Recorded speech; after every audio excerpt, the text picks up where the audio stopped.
নামাজের মধ্যে কোন জায়গায় দৃষ্টি রাখা সুন্নত, এই ব্যাপারে আমরা আজকে আলোচনা করব।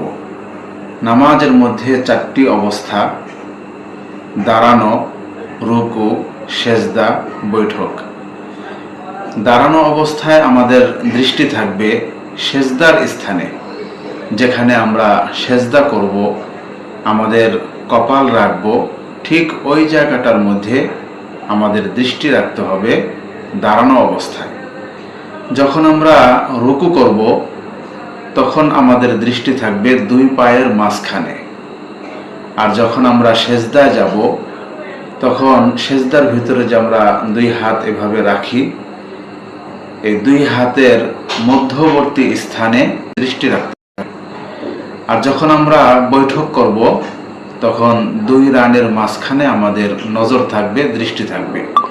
এভাবে পুরা নামাজটা আমরা দৃষ্টি খোলা রেখে, নজর খোলা রেখে আদায় করব। তাহলে ইনশাআল্লাহ আমাদের নামাজ সুন্নত মোতাবিক হবে এবং নামাজের মধ্যে দৃষ্টির হেফাজত হবে।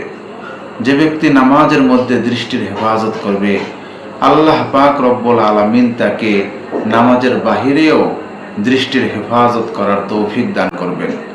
আর যখন কোনো মানুষ নামাজের ভিতরে, নামাজের বাহিরে তার দৃষ্টিকে হেফাজত করবে, আল্লাহ পাক রব্বুল আলামিন তার অন্তরের মধ্যে এক প্রকারের নূর দান করবেন, যেই নূরে তার জীবন নুরানি হবে, আলোকিত হবে।